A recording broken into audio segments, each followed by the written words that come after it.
Hello and welcome back to the Back of a Band podcast. I'm your host, Charlie Walden, and also journalist and owner of Spy Media, Chesterfield Run Media Company. I'm asking you today, why you're not watching, why you're not listening to the Back of a Band podcast? Oh, don't get all high and mighty, LaRusso. It was your student work, Diaz. You reap what you sow. We're on Spotify, we're on YouTube, we're on iTunes, we're on Google Podcasts. What are you doing? I sat down with Rick Astley. Want me in your LLC because I'm going to pull pranks on your employees. Nah, I thought that was my only problem. Like, that's a bit too unrealistic. Every Friday, me and John McGlade chop it up. We have an occasional chat about what's going on in the world. Anything you can think of, we're talking about it. And I was honored to be part of that, man. It was really a lot of fun. He's always been drunk, man. I was in a fight. Would you say you miss being like in the field of a journalist? And maybe it was terrible, I don't know, but like I just love it all, really. I get into so many different genres. We have guests on, occasional guests. You got that could be going from Cobra Kai actors to journalists across the world, and also, of course, some interesting stories, and most importantly, good laughs. In fact, one of my favourite, I'm wearing a Cobra Kai even hoodie here. Yeah. Don't forget to listen and watch the Back of a Band podcast. So we are back for another episode. No guests today. Just me and Joe. Just the rambling duo. How you doing, Joe? Not bad. Quiet month in November, but looking to turn it up a notch in December, which I always do. So, What do you mean in terms of drinking? everything, yeah, just always out every weekend, basically, like with family and everything. So, barely in the house in December, to be honest. Well, yeah, you got to be that. I mean, I've been the same. I did a couple of things in November, but generally you say December, the big month, which is December, which is another reason why I did so October. Yeah, I class November as a filler month. Like, no one cares about it. You're just waiting to get to December, aren't you? Yeah, to be fair, you are right. It is a bit of a filler month in fairness, because everyone's just like you're in that sort of middle ground, whether like do you play Christmas songs, do you play Christmas films? In my opinion, you don't till December. Nah, not a chance. I played a song till the first today. I don't listen to anything, but now I'm like full on festive mode. Yeah, me too. I don't listen to any Christmas stuff or anything like that. Some people do, and it's annoying. It's like you have to listen to it, but I'm trying not to. But it's on in the background, especially at work. We've got a TV and we've got this Christmas channels. It comes in the background sometimes. So I'm trying to ignore it because I'm trying to stay in non-Christmas mode till December. We are in December now. I mean, before a couple of weeks ago though. Oh shit! Oh yeah. Now I get you. During like November, we'd have like Christmas stuff on because we got a Christmas channel, and I'd just be like trying to ignore it. So I'm just trying to stay non-Christmassy till December. I think you wear yourself out. To be honest. Means I think a month's enough. Do you know what I mean? A month's enough, and it's good to like build up to that. If you're building up from November, you're just waiting so long, and it gets a bit tedious. Yeah, it gets boring. Like it felt real for me over Black Friday properly because I did all my shopping. Over that. Did you get much done? Nah, I didn't do anything on Black Friday. Nothing at all. They even get you some pieces. Nah, I picked up something today, but that was about it. What'd you buy? It's like a retro Argentina jacket. It sold out in 10 minutes on Adidas. So I had to like wake up early for the drop and get it. Bloody hell, you definitely are a bit motivated for it then, weren't you? Joe, wake up early and get something. Actually remember to get something. Don't even do that for doctors, but bloody hell, I actually got up for that. Like, what dragging to mine? Mine's pretty good, isn't it? Yeah, it is. The vintage Cantona one. It's with the sponsor on the front is Santa. I mean, you can't get any better than that. I mean, it's Cantona as well, in it. So like, you have won like the Christmas. What was his nickname? It was the boss, wasn't it? Was it the King Cantona? That right? Cantona, the King. Collar up all time and everything. Yeah, the man. When he jumps into the stand. Well, when we cry, Crystal Palace. Just a fucking nutcase, isn't he? That nutcase in his day. I don't know who was more balmy, him or Keno. I'd said Eric Cantona. I mean, that speech alone, I know it's like actually quite a good speech, like that infamous one in UEFA Ballon d'Or. Like, I know everyone jokes about it, but it's actually a very good speech. It's just how he worded it he sounded like insane. Yeah, no, everyone's got their own sort of different personality. I mean, Keno was definitely a sort of an interesting player in terms of you can flip the lid, but I think it definitely gets over exaggerated. I think he was pretty calm most of the time. Don't get me wrong, he was there in moments, but if you compare him to the players like Souness, who was absolutely and shit out in his day. That Duncan Ferguson as well. He was another absolute shithouse. He committed crimes on the pitch, that man. I mean, he went to jail for actually headbutting someone on the football pitch. I've never seen him. My dad always mentions him when he's on about Roy Keane. So I'm like, no, I haven't seen his clips yet though, but I've just heard rumors that he's an absolute animal. Yeah, you always used to getting a bit bother on the pitch, but I didn't actually know he went to prison. He actually, when he was playing for Rangers, he headbutted someone. I think he injured him. I can't remember. He did something to their head. I think he sort of actually messed up their eyesight or something. I might be wrong there. I know he definitely went to prison for that headbutt. I think he did a short spell inside for it, yeah, on the He's pitch. Gattuso as well. You can't forget that beast. Who? Gattuso. The two, You know, so. For who? AC Milan. AC He was Milan. yeah, the Italian Roy Keane, basically. Better Joe Barton as well. Oh yeah, Joey Barton was. Everyone's favourite shithouse. He's got a bit of a bad rep these days, though. I know he has. No one really likes him anymore. Every time he's in media, it's not good as him. Well, he did an interview. I don't know if you've seen this. He did an interview. He was recently Bristol Rovers manager, but he got the sack. And he did an interview, and he basically he called out one of his own players, and literally went after this one player all interview, saying he's a shambles to the club. I don't know how many chances we're gonna have to give him. Blah blah blah blah. Oh, there's just one player, and then I think he got sacked because he called the Stevenage manager a fat man. Which is, to be fair to Steve Evans, I mean, he ain't skinny, so. I know you can't do that though, can you? As a manager, you've got to be professional. You definitely can't blame players. No, you can't come out and say. But the thing is, though, this is the thing with Ten Hag. He's come out and right for the wrongly, he's called out Jadon Sancho. He's made this massive thing there because he's called him a player out publicly. I think, and people say, "Oh, you shouldn't protect players." And all this. I think you're better off just keeping it behind doors. That's behind closed doors. I think so, but like obviously people leak the training clips and everything, and the training clips is like he doesn't look like he gives a shit. You know what I mean? Like the full team's getting it like 110% on training, and he looks like he's sacking off on that. And obviously he's not apologized, has he, for the comment yet? I just don't like the Ten Hag. He's calling out other players all the time. There were no need for it. Why call him out? I know that's what Mourinho did in it to Luke Shaw. Like that, he were proper after him though. And now it's a massive thing because like everyone knows about it. It could have been kept in-house. You could have pulled Sancho for a meeting the day before. So listen, sat him down. You're not playing tomorrow. You haven't trained well all week. You want to play next week. You train better next week. Yeah. Not come out in the media and say he's trained poorly. Because the club doesn't need any more negative shit, does it? Like, look at it. There's no need for it. I do think Ten Hag his time's limited in on it. I don't like calling managers, but I do think his time's limited in honesty. You don't have that spark that they had last season. I don't know what you think. You're obviously a big Man United fan, but obviously, I know we've had a lot of injuries this season. Like the teams, come off it.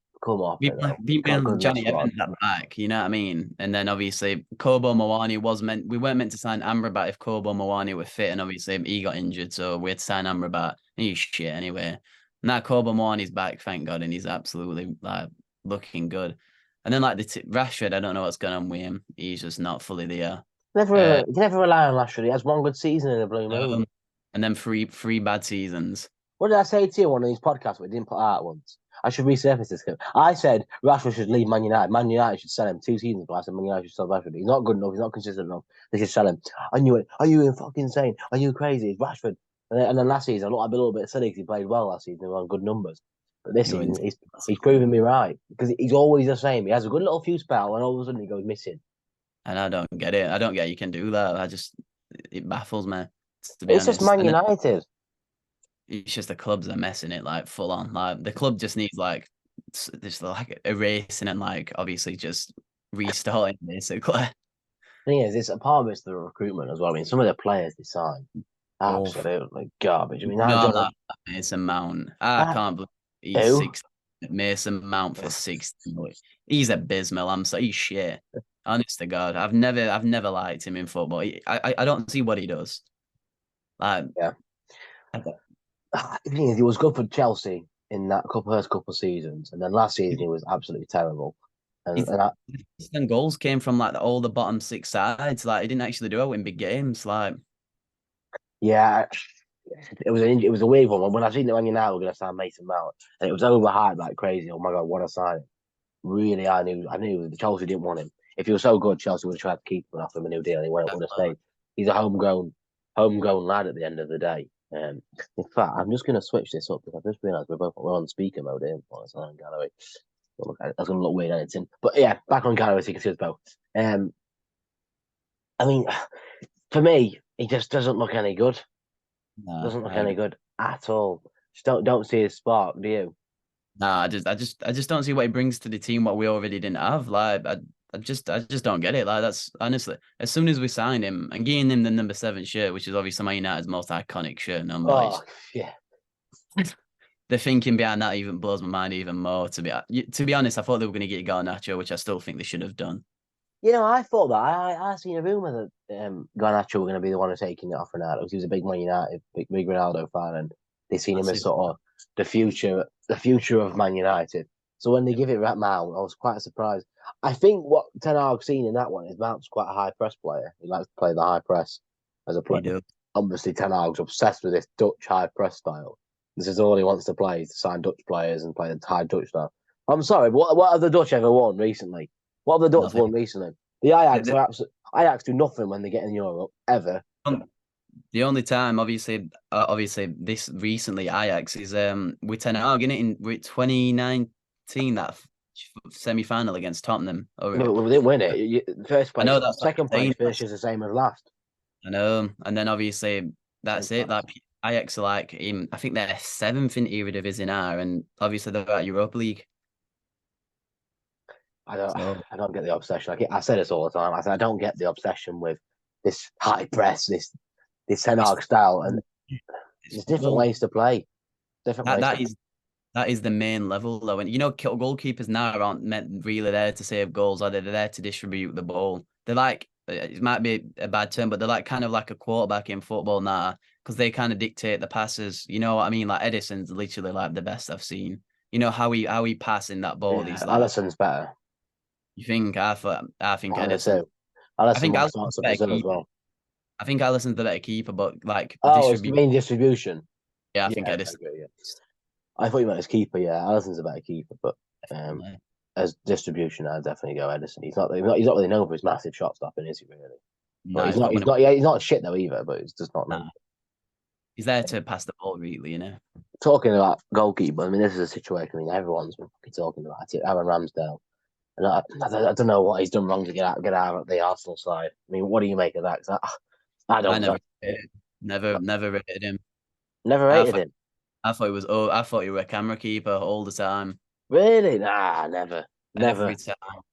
I've never never. rated. Honest to God, I think he's the most overrated English keeper. My God, bro. I'm a bit biased in fact. He was at my club Chesterfield for a season, and I loved him at the time. And he even gave me his clubs as well at the end of the season. So I've always a bit of a soft spot for him in a sense. But the thing with Ramsdale is he was the same at Chesterfield. He'll pull a blind of a game, then he'll pull an absolute awful mistake at that because of lapse in concentration. And there's an interview he did recently. I don't know if you've seen the clip, but you may have seen it, where he talks about how he loses concentration in games, and this is why he engages with fans and sings songs and winds them up. To say concentrated because he loses concentration really quick. Because I think he's got. I don't want to say he's got. He said he got some what makes him lose concentration. I can't remember exactly what he said. And I think since that interview, I think Arteta dropped him since that interview. I think because it explained a lot, like because he does make a lot of mistakes. Like you think, oh, fucking hell, they should have saved that Ramsdale. Oh, you fucking hell, what's he doing there? I think Southampton last season, if you remember, he fucking kicked the ball straight to their player and he scored. And they drew 2-2 with Southampton, who were bottom of the table. Is it like I say, as a modern keeper, that's your main quality now. His kicking is good, but he's hit and miss, Ramsdale. That's the problem. You don't, and even when he started over there against Brentford, I mean, he made an absolute awful error. He passed the ball straight to him and he almost scored. I seen that, yeah. I feel like he's very hit and miss. I just don't see it. Like I don't see what like. But I don't think Raya's better. I don't think Raya's better than him. I don't think so. Nah, I agree with you. I don't think so either. I don't think you're replacing him. Like it's not like when Joe Hart was replaced by bloody. Well, to be fair, they replaced him with Bravo. Awful. He was awful. Yeah, but then they got Edison in, so like, it's not like you're replacing. Or let's just say Mignolet. You're not like replacing Mignolet for Alisson, is it? You replace. I don't think Raya's that much better, and Raya's made a fair few mistakes as well. I mean, that one against Chelsea was horrendous, near post cross.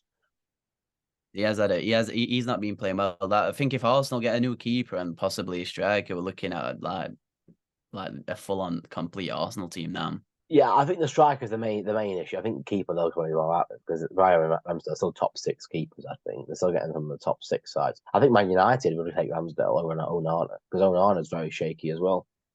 I don't get it, mate. I know, because like honestly, last season we were one of the best keepers in the world. He had most clean sheets in Champions League. He was one of the most ones in But Serie that's A. numbers, though, isn't it? A lot of players are good on paper until you actually watch them. A lot of He is players. good. He does make good saves though, doesn't he? You know, like he actually is good, but like I think he's like Ramsdale, like very shaky. It's like he loses concentration and he just doesn't like know it's coming. You know, that free kick on Wednesday night, that ZH one, the first one was just ridiculous. It's like you were too slow to like dive to the right hand side. Like you're a keeper, like come on, you've got to use reflexes to get that. I went off him. The first thing, you've probably seen it when he starts shouting at Maguire in one of the first games of pre-season. Just a complete camera stunt. It's just there for the cameras to try and G up to them. You're trying to put up to the Man United fans, target the easy target straight away. No time for that sort of stuff. You're targeting the player that's been bullied in the media and you're just trying to make yourself look better. He's knocked someone down to bump someone up straight away. And I seen that and I was like, nah, not for me. Now can we just get a shout out to Maguire's redemption arc, by the way? Because that man has been playing out of his mind. Has he been playing well? Yeah. He's nominated for Premier League Player of the Month. Get in there. Get in there, the Maguires. Has he actually? Yeah, I swear to God, yeah. He's been playing. He's one of the best defenders like in November. Yeah, you know, I haven't been hearing, and if usually you see a lot of stuff, if he makes a stinker, usually you know about it. It's still over Twitter. Yeah. That's why I feel bad for him because every time he makes a mistake, it's all over social media. Like, oh my God, Ramsdale, what is bro doing? Memes from his great. Why? Yeah, I got a mistake for GTA 6, one of them classics. Yeah. You know, I don't know. I like Ramsdale. I like Maguire. I like Maguire's. Obviously, Lawrence's brother plays for us out on loan at the minute at Crawley. But he's always been around Chesterfield, Harry, and his family are really nice. Lawrence is really nice. They're good. They're a good set of people. And Harry's a nice kid as well. We can tell. So I hope he does well at Man United. But I don't know.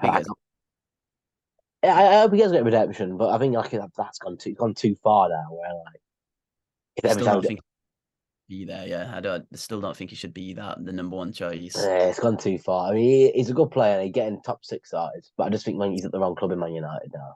Personally, I mean, too much has happened, hasn't it? Yeah, like I feel like he's staying too much, and you know what I mean, like with the mistakes and if Onana's not careful, he'll be going down the same route. But I'm glad he's playing out his skin. That's good to hear. Yeah, he is. I might put him back in the fantasy football because it's taking a big hit at the minute. I'd put him in. He's playing very well. Honestly, I'm impressed. What about Johnny Evans? I mean, I don't know how he's even got a contract at Man United. That man. This is what I mean. This club is just like just because he played for the club back in the day. Like he's an old experienced head because I signed him on a 2-year deal, 1-year deal. Bugger that. We're Man United. It's like giving contracts are. I know. And he's playing over Varane, which on Wednesday night. Varane, 5 times Champions League winner, one of the best centre backs, like obviously, like in Europe for the past 4 or 5 years for Madrid. And he's not, and that's a crucial game, Man United's got to win. You know what I mean? They have to win it. And he's not in the team for his experience, his leadership, or he's not in the team. I don't know why.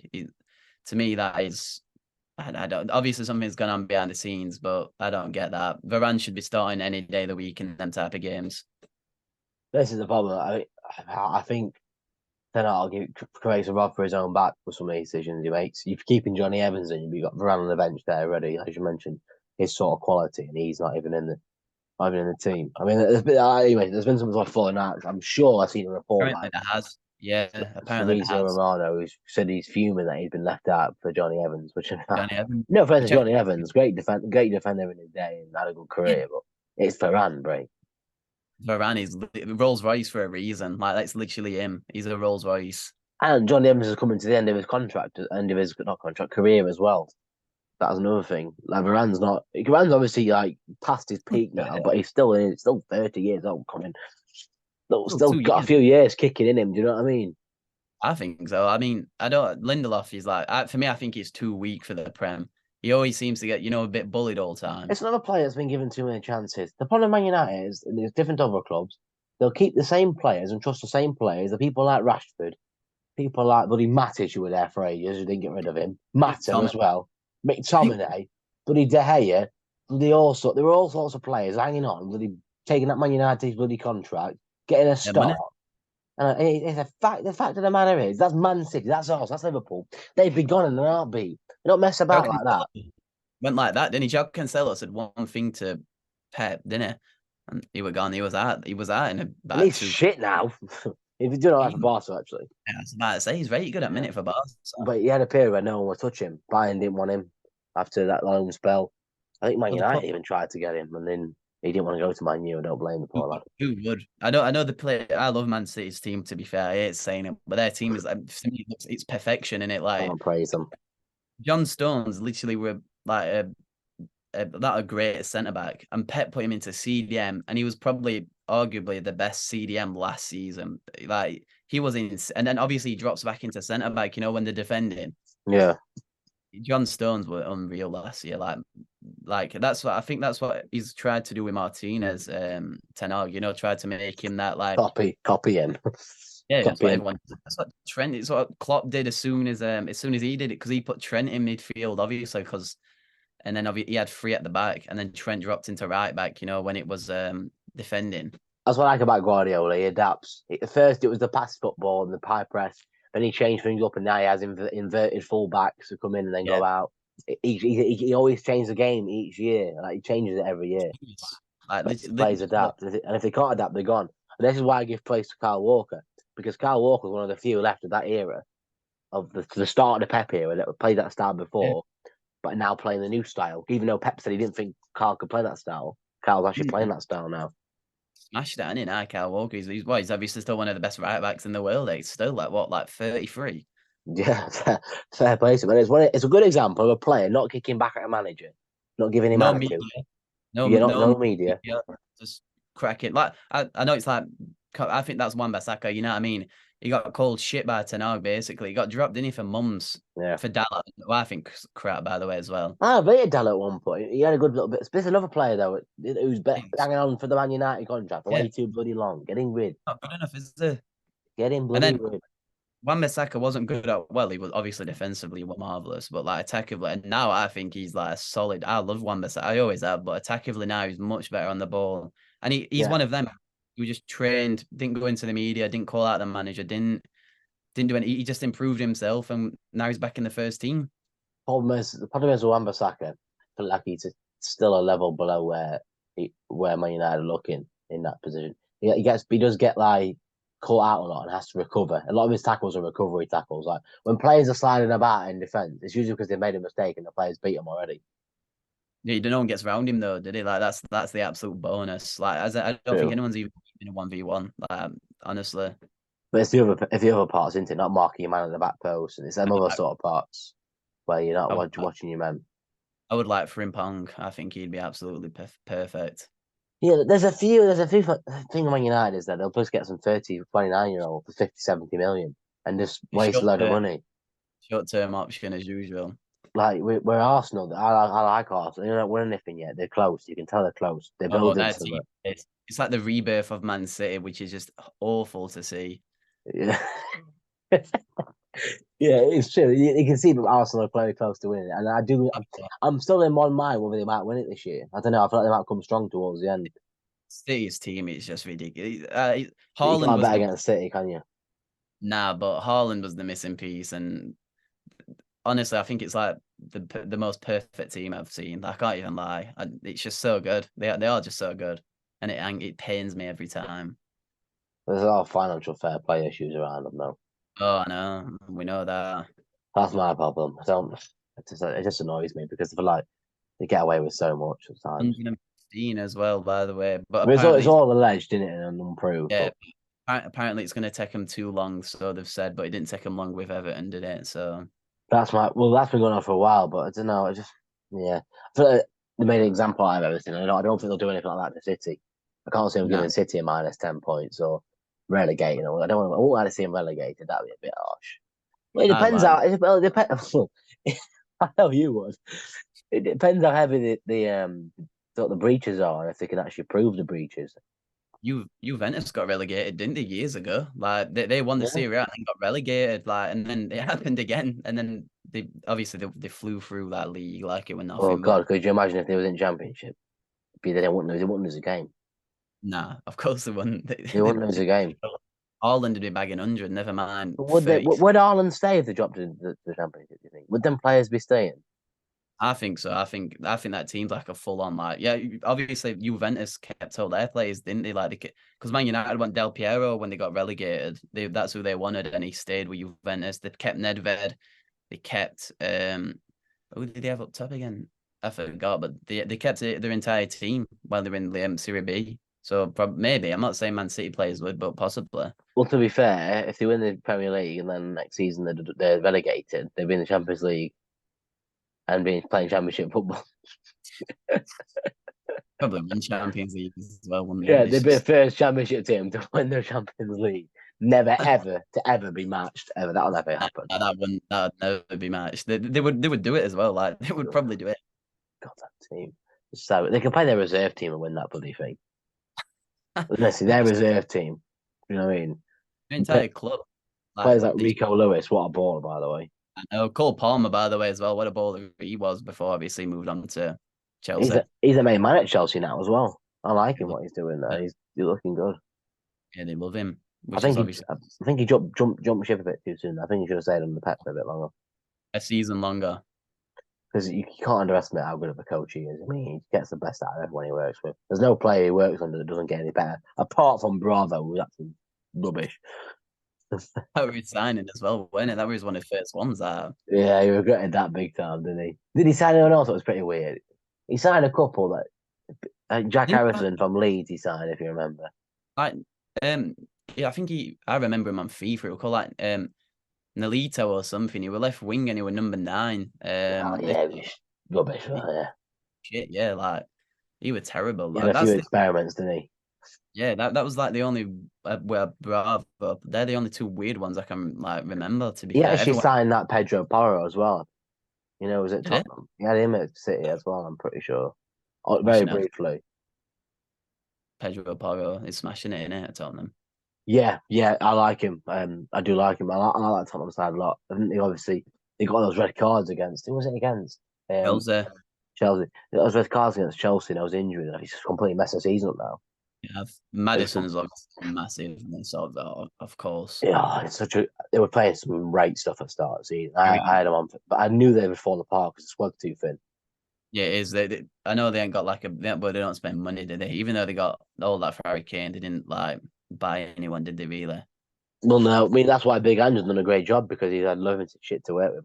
That's the best striker in the world, one of the best strikers in the world, and started so bloody well, hasn't he? Yeah, who doubted him?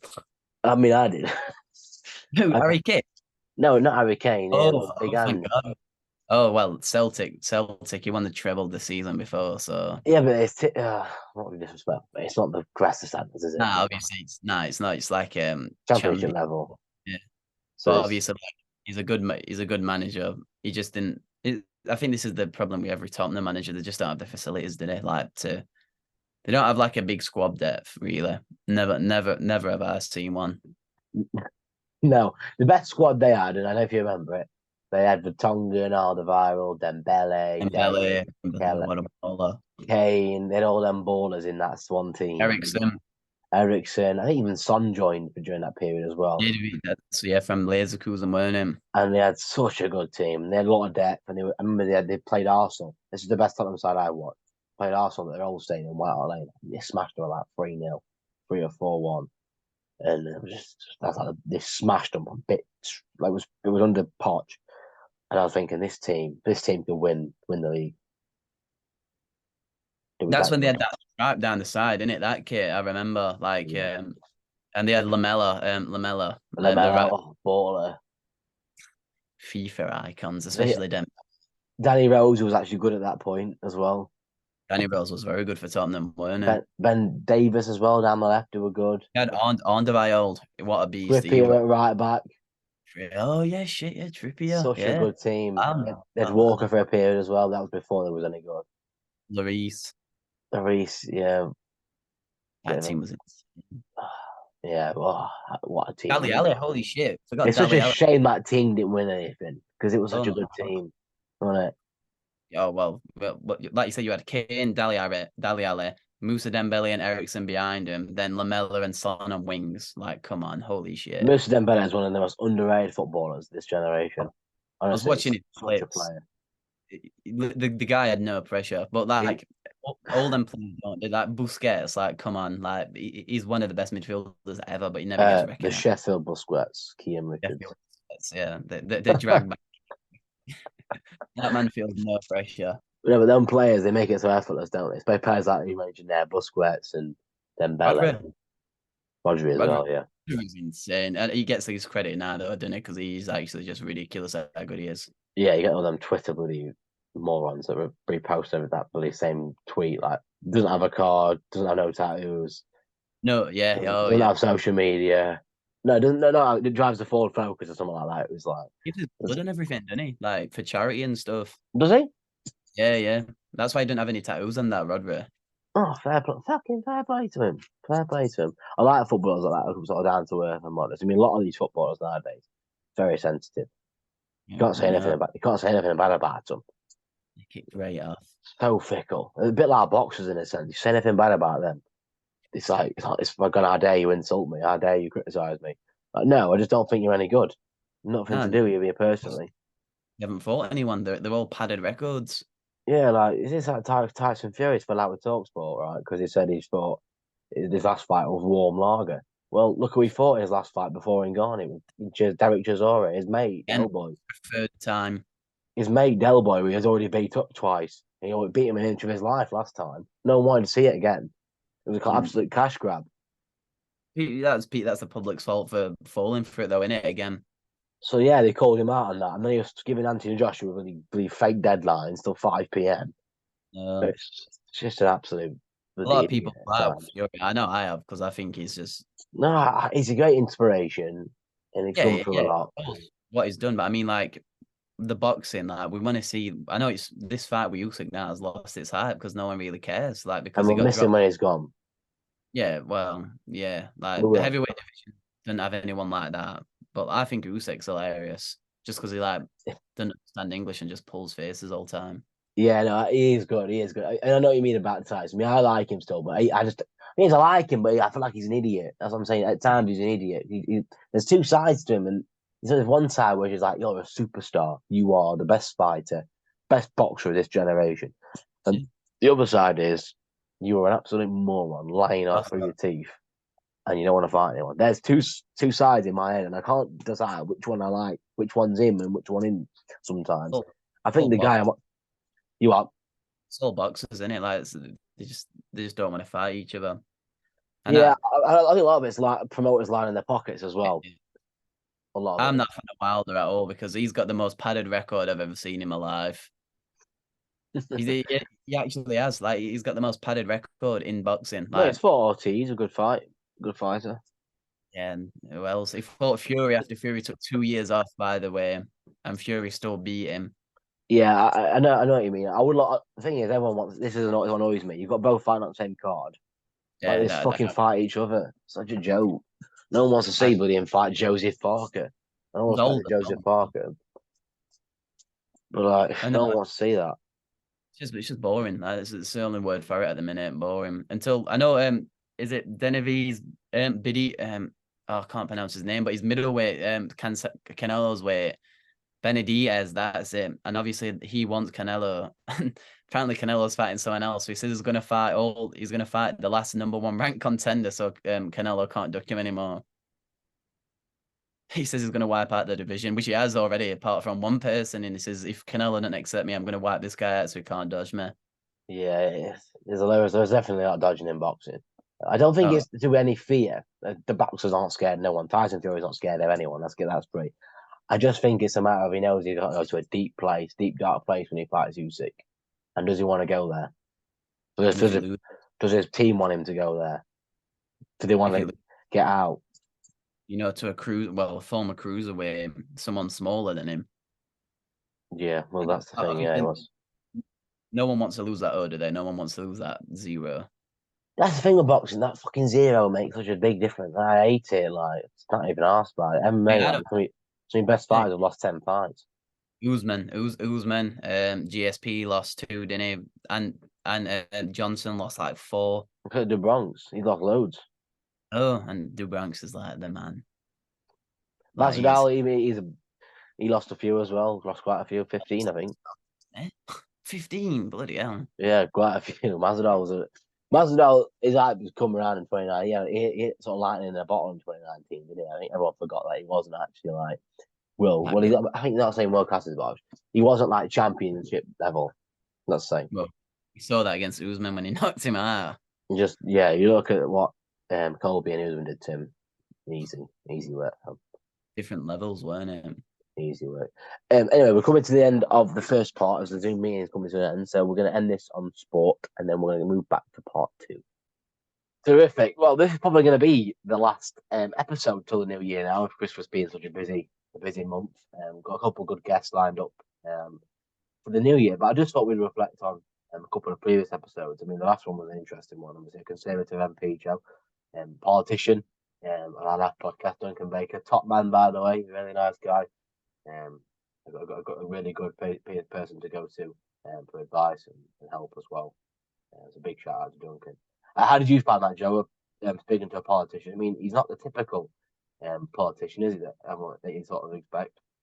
No, he's very down to earth, and he compared to like as what other people would obviously see in politicians, and he's a very nice chap, and he was easy to talk to and everything. I wish I did more research, which I didn't, but I wish I did. Obviously, Christmas. But what are your plans?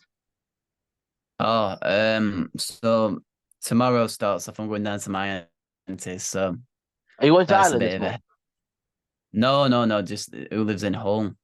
I'm not going to Ireland now till like May, I think. So that's a while away. But I'm going to Hull this weekend, tomorrow, and then the 16th it'll be the Christmas market in Nottingham, and then after that just see what happens. I mean, I know we definitely go out on Christmas Eve, me and my family, and go and obviously have a few drinks and get something to eat. Well, something to eat is the plan, but rarely happens.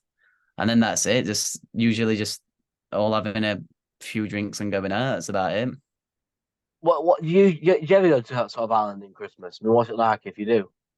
When my granny and granddad used to live down south, I went in 2019 for the first time in years.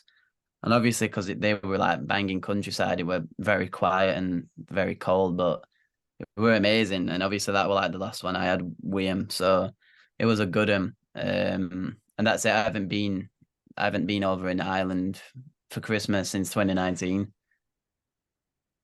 I mean, what's it like? It's completely different, isn't it, this country compared to Ireland? I mean, in just a sense of culture, and I mean, even the religious side of things. I mean, the battle between Catholics and Protestants. I mean, it's so intense. I mean, I didn't realize how intense it was until you told me. In Northern Ireland, no, it's still the same. Like, obviously, they still have like Christmas dinner and Christmas trees and everything up. I mean, that's sort of the culture and like obviously living there, and you have to be careful which areas you're going, don't you? Oh, just in general, or like like you can't like just me personally, I can't stroll into like some parts and like have a waddle in because it just wouldn't happen. And why would it not happen? Obviously, because I'm Catholic, so I can't like stroll into a Protestant area. What would happen if you did? Would you get hurt? Well, they'd probably ask me, and then probably. I mean, even when my great uncle does the tours, I had to jump out and get some photos, and he wouldn't even like stop. He carried on the car moving, so I had to get out, get the photos, and run back into the car, and he drove straight off. Was it that bad? Is it really that bad? It's not that bad in like town centre or anything at all. It's obviously if you just like walk into their parts or territory areas. Yeah, it's territory. Like I know my dad went happy because when I was younger, only a few years ago, me and my cousins walked past like a Protestant part, and it's literally like a dystopia. It's just got Great Britain flags everywhere, like, and I mean like all down the streets, all the curbs are Great Britain, all the pillars are Great Britain colours. Like it's insane the difference. Even 2020 we drove in there by accident because we got lost, and my auntie won't pull over to ask for directions. We ended up finding our way back, thank God, but she won't pull over and ask for directions. We couldn't say we were going to White Rock. We couldn't say that there. Would a Protestant girl ever get with a Protestant boy in that part of? Yeah, like Was that quite yeah, common? yeah, that'll happen. Yeah, like it's like it's not as obvious, nowhere near as bad as what it used to be. Town centre, Back then, could it happen? probably in the 70s and 80s, it'd be a bit rare that. Really? Yeah, But I'd it happened nowadays. Do you think? yeah, I think so. Yeah, like it's definitely obviously more lenient than the 1,000,000%. Like I said, the town centre, it's an amazing that to me that's proper island out. I think to me, What compared to like Dublin? yeah, You like mean definitely, Belfast? yeah, I'd say so. People always say Northern Ireland's fake Irish, don't they? Yeah, because obviously it's northern and obviously owned by British, but Is that annoying uh, when people say that? yeah, because they say like Londonderry and that, and it's just dairy, like. But I think it's well. That's I'm not one of my saying that, mom. by the way. I'm just saying some people do say. No, I no, think they it is do. Irish. One of my mom's friends at work calls Connor my dad a plastic paddy, and he does not like that. That's it, but that doesn't go down too well. But she's from Dublin, so obviously it's like it's funny. But no, I know they don't. But it's to me like I think Northern Ireland's amazing. That's why I always go over like 3-4 times a year. You're obviously Catholic. I mean, how seriously do you take? It is a sort of religion, isn't it? I mean, how seriously do you take? Is it Catholicism or is it just Catholic? Catholic, yeah. Just obviously, I did my I got christened, I got my communion. I didn't do my confirmation because that was your choice. I didn't fancy doing that, and obviously, like everyone in my family, on my dad's side and my mom's side, they were all Catholic, and but a lot of them go to church on my mom and dad's side, like the older ones. But obviously, us younger ones just don't really go to. Do you think it's a passion you'll sort of be stronger with when you get older? Probably, yeah, like definitely, yeah, get more into religion when I'm older because it's just something, it's just faith in it. It's always good to have a little bit of faith. But in Ireland, obviously, you've always got like crosses and everything all over, and Jesus lights, the little red lights to say Yeah, like the Holy Spirit's there. They're in every house. Then, really. It's quite yeah, religious, quite a religious country. Then, would you say? yeah, very religious. Yeah, very religious island. Could be. I've never been to Northern Ireland or Ireland. I would love to go. I can't I always say recommend. I always hear good things about it. I mean, That. if you had kids, I mean, would you be pushing them to be Catholic, or would it be sort of their own decision? Do you think? Yeah, nah, I think it'd have to be like it's like a because obviously more Irish, so I've got to get them Catholic. Like it's just got to be done. Like I can't not have them. There'd be no choice in the matter. No, well, if it's confirmation, I didn't do that. I didn't get forced to do that because that's like the What is that? What is that? For curiosity.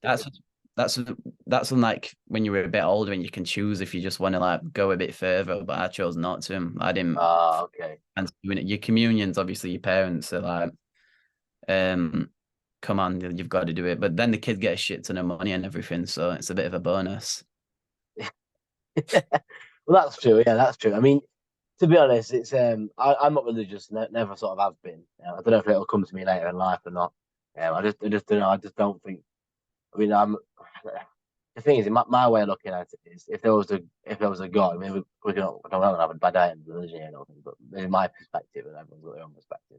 If there was a God, I don't think there would be things like sort of cancer and other things like that, and kids dying of cancer, horrible things like that. I mean, if there was a God, that's why I'm not religious. Things like that. It's nothing to do with not respecting it or anything like that.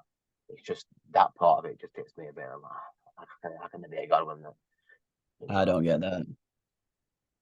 you don't get But that mindset or why that happens. no, why that happens, I don't. Like I know when someone loses a family member, like it could be the daughter or son, and they just still pray to God and everything. Yeah, Like nothing really happens. no, well, no, like when they've died and they still go to church and everything. Like I don't, Yeah, I don't.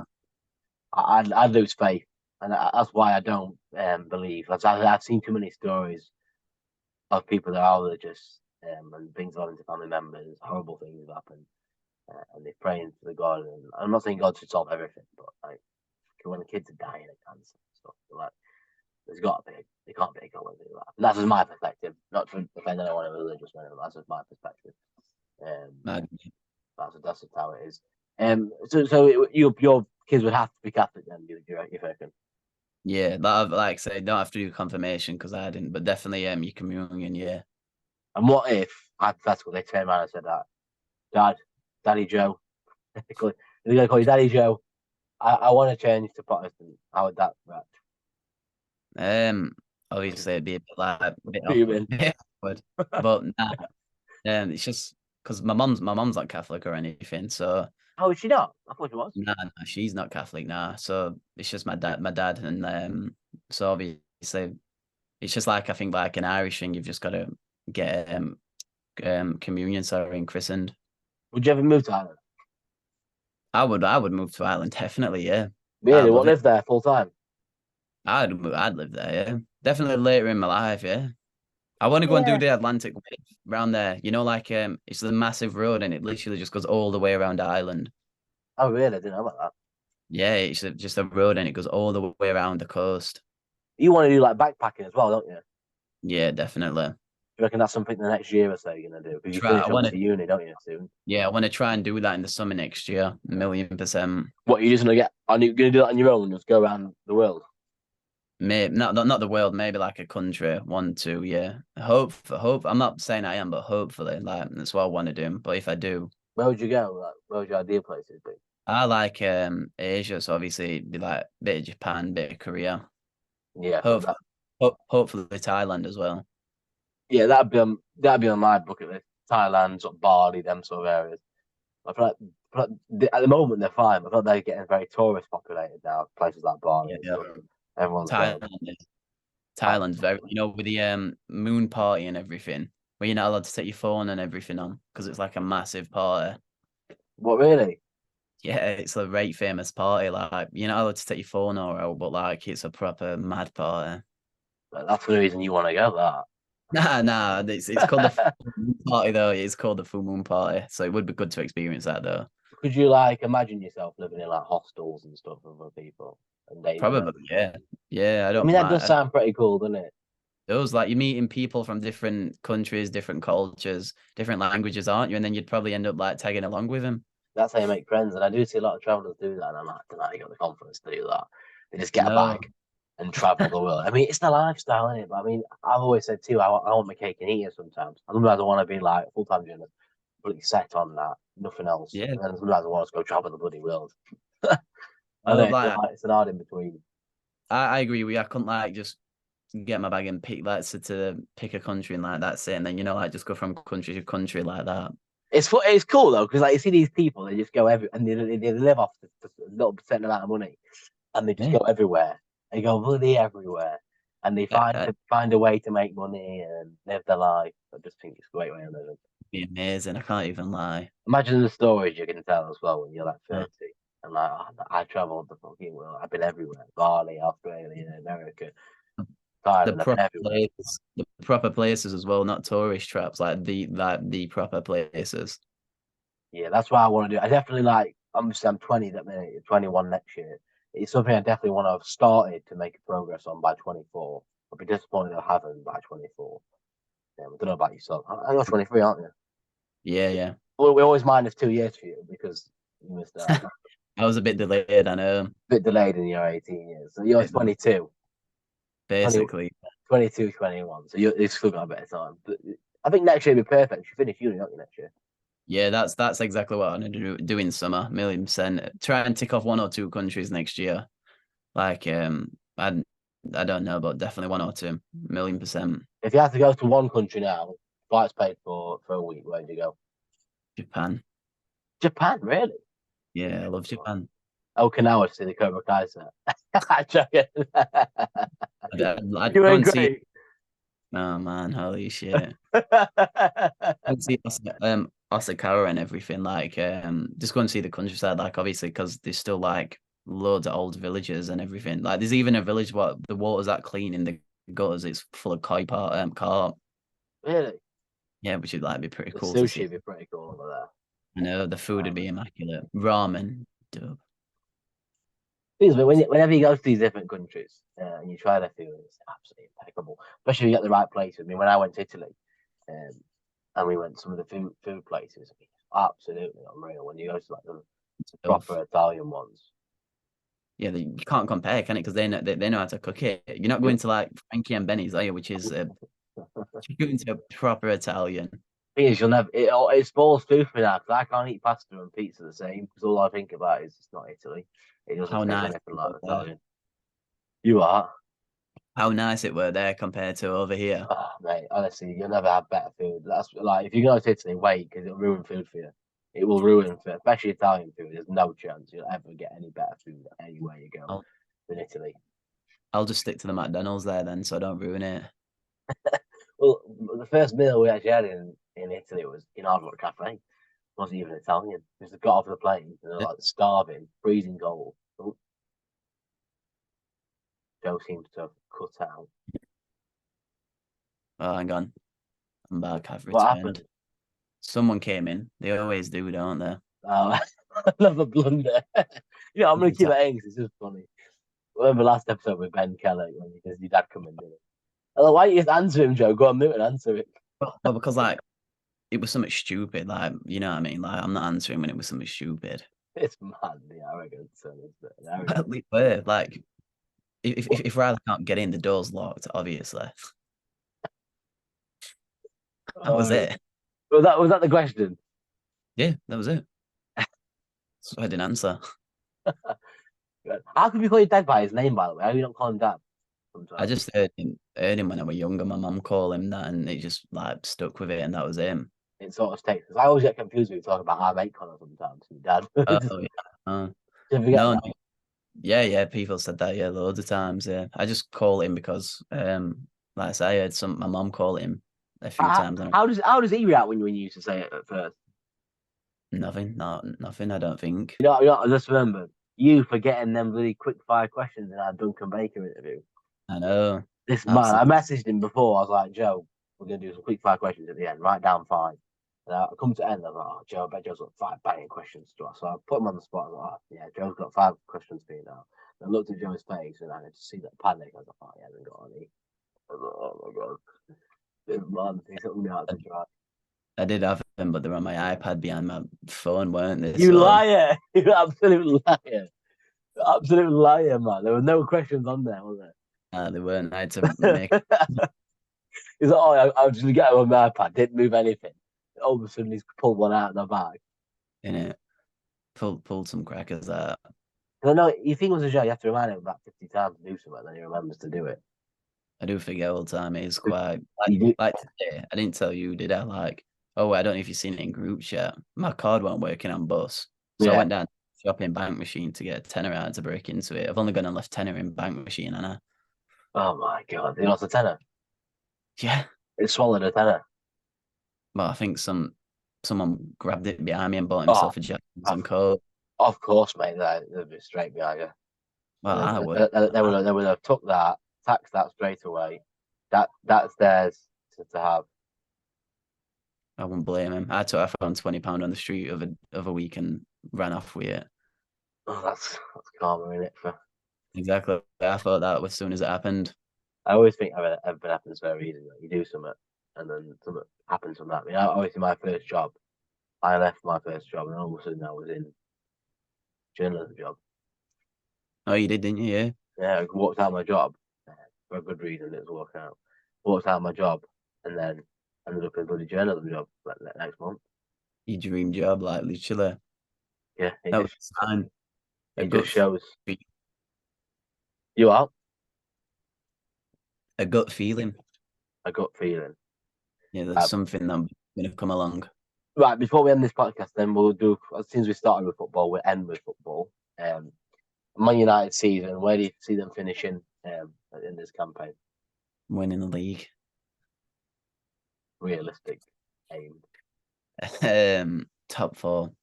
Top 4. Yeah.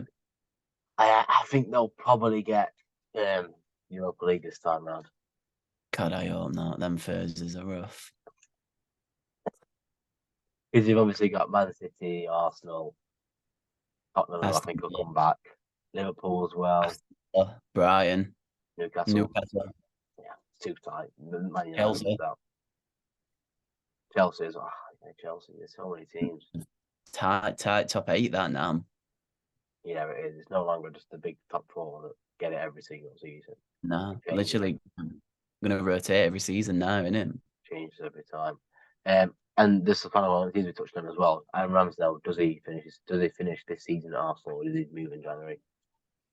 I think he finishes his season there and then he moves. I do think he moves at end of it, but I don't know who to him, but I think he will move. I think he will move. Yeah, I think so too. Terrific. Well, that's the end of this episode. We've got some new good guests in the new year to look out for. So keep your eyes peeled for that. This is the last one to the new year, probably.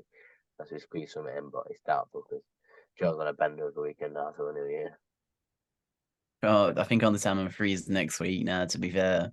Next weekend, sorry. And then after that, it's just pure carnage.